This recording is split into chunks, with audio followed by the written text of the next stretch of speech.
Welcome to Total Retail Talks, your podcast channel for retail knowledge.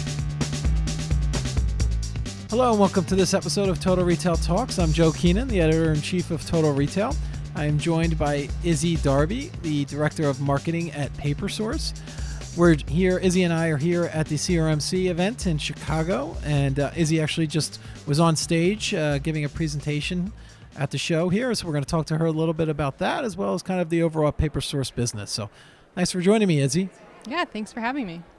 So for some background for our audience's sake, why don't you tell us a little bit about your current role at the PaperSource, as well as a little bit about your just overall professional background. Yeah, so I'm currently director of marketing at PaperSource. PaperSource is an omni-channel retail brand headquartered here in Chicago. We like to say that our motto is do something creative every day. We really try to bring delight and whimsy to the everyday, to celebrations big and small. So we specialize in greeting cards, stationery, wrapping paper, gifts, and things all the way up to wedding invitations. So really all things paper. Yeah, that's great. Some physical stores in the Chicago area, more of a national footprint too, or? Yeah, we have over 120 brick and mortar locations, and then a pretty robust e-com business as well. Great. So as I noted, you spoke here at the show, and the topic was around how PaperSource is using SMS as part of its marketing communication efforts. Tell us a little bit about why SMS is a channel that PaperSource has decided to invest in. Yeah, so we launched with Attentive as our SMS partner back in August of 2020. Back in 2020, we had been in sort of conservation mode after the start of the pandemic. We were really waiting to see sort of how COVID-19 was impacting the world, impacting brick and mortar business. We had previously been a big catalog business. A lot of direct mail. We sent out about once a month, and we were looking to really look at our marketing stack through the lens of where is the world now, and we wanted to meet consumers where they spend all their time, which is on their phones. We really liked SMS because we're able to capture zero-party customer data. It was a really nice complement to email in terms of owning our own data rather than sort of renting from a landlord of paid search, paid social. So it was super appealing for us. At that point, we did a trial period back in Q3 of 2020 and saw nice ROI, some nice incremental revenue from the channel. We did a test in stores at that time, really kind of offer testing, seeing how people responded to different offers, how they opted in, and saw that it was a really great lever for capturing a store customer. We still do the vast majority of our business in our brick and mortar locations. And so SMS was a nice touch point for capturing that customer who otherwise might not opt in to any marketing from us. So yeah, we've been really pleased with the results. Great. I'm going to have some follow-ups on that. So in terms of getting customers opted into the SMS program, is the storefront still the primary driver? You're also, I imagine, pushing it on other marketing channels, email, your website, other ways to get people enrolled in the SMS program? Yeah, I would say that probably between a quarter and maybe a third of our opt-ins come from stores, even though the majority of transactions and revenue still come from stores. But it's been pretty healthy. We do a lot through text to join in stores. And then your customer. Tell us a little bit about who the kind of target demographic is for the PaperSource. Yeah, so we do really well between sort of Gen Z to millennial, all the way up to Gen X, boomer, women in particular. Although really this year we've been talking a lot about making sure that we're reaching different cohorts of customers. We sell product that can really be for anyone, and we want to make sure that we're not limiting ourselves by doing targeting based on a certain age demographic or gender. So historically, I would say sort of like young to middle-aged women are definitely a big demographic for us, but I do see a lot of opportunity in really making sure that our product speaks to people of all ages, all genders. Yep, extend the reach of the product. So in terms of the SMS program, what are the types of messages that you're sending? Is it promotional? Is it like more transactional messages, your order shipped? So talk about, one, the types of messages that you're sending to your subscribers, and then secondly, how frequently are you touching your customers via that channel? Yeah, so we send really the whole gamut in terms of content for SMS. So it can be super seasonal. We do a lot of seasonal messaging, talking about big holidays. As I said, we speak to customers year-round for those big seasonal moments, but also talk a lot about making sure that we market ourselves as an occasional brand too. Like, we can be there for any occasion in your life, for a birthday, an anniversary, a card congratulating a coworker on a promotion. Like, we are there for all of the spaces in between the big splashy holidays as well. So in terms of our marketing messaging, it can be those seasonal or occasional messages that are more sort of one-offs. We also do a lot of triggered messages, which can be, abandoned cart, abandoned browse, win back based off of someone's life cycle. We have started to do more and more life cycle segmentation, so trying to capture customers before they churn, trying to make sure that when someone is a new customer, they're getting an introduction to the brand. If someone has not made a purchase in X number of days, making sure that we capture them and they don't just eventually churn and don't hear from us for a long time. So we have sort of a matrix of how we make sure that we have good customer coverage. And if someone is not responding to a more batch and blast type send, making sure that we're targeting them a little bit more based off of their own recency, frequency, monetary engagement with the brand. And then that cadence, I guess, is determined by engagement level and how frequently you're reaching out. Yeah, so some of the life cycle ones can be a lot more frequent or a lot less frequent, I guess, depending on your engagement with the brand. In terms of batch and blast sends, we do between 1 and 2 a week. It depends a lot on the season. So if there's a huge holiday coming up, we might be talking more about the greeting cards, the gifts, the wrapping paper for that particular holiday. But then in quieter seasons, like summer, where there are fewer, big splashy holidays, we talk a lot more about new product launches, craft inspiration, things that are less tied to like an anchor of a big holiday. But back to your question before, in terms of we do promotional, non-promotional product launches, talking about partnerships.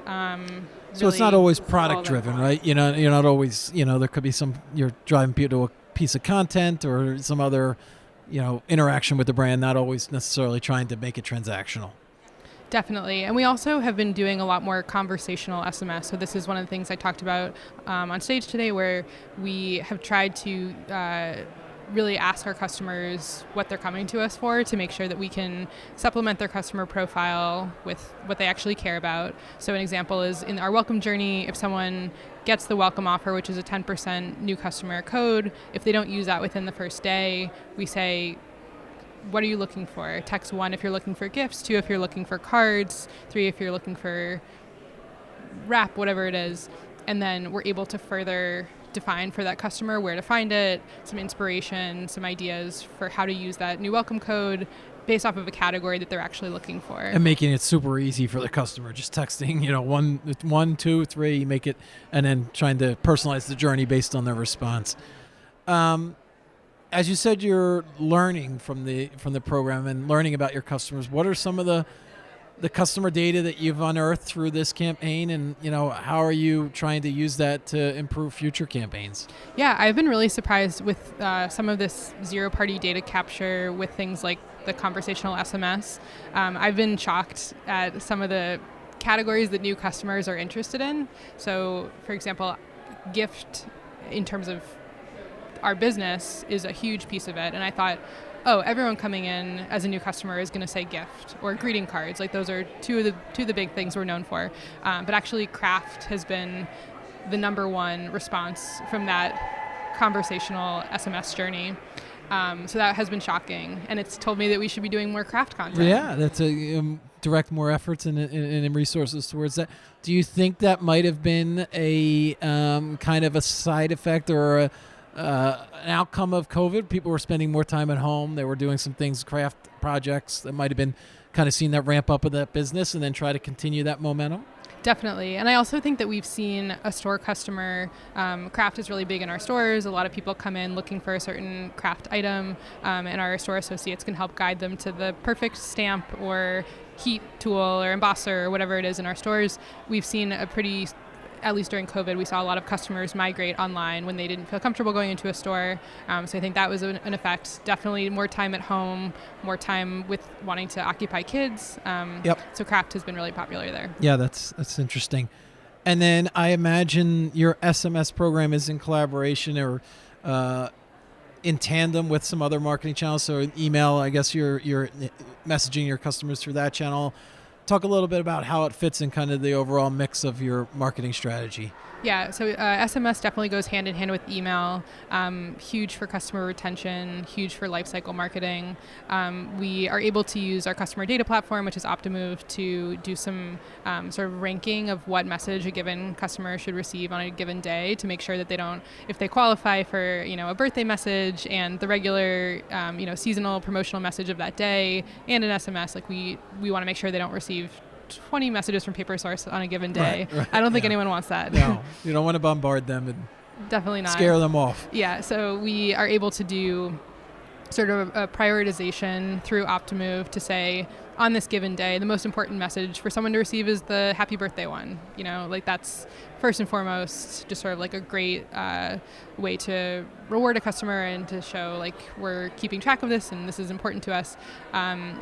But we're able to do that prioritization and make sure that we aren't completely overwhelming customers with messaging. So as you look at the program where it stands now, what are the opportunities with SMS that you might not have yet tapped into that you're excited about exploring, remainder of 2022 and even further than that?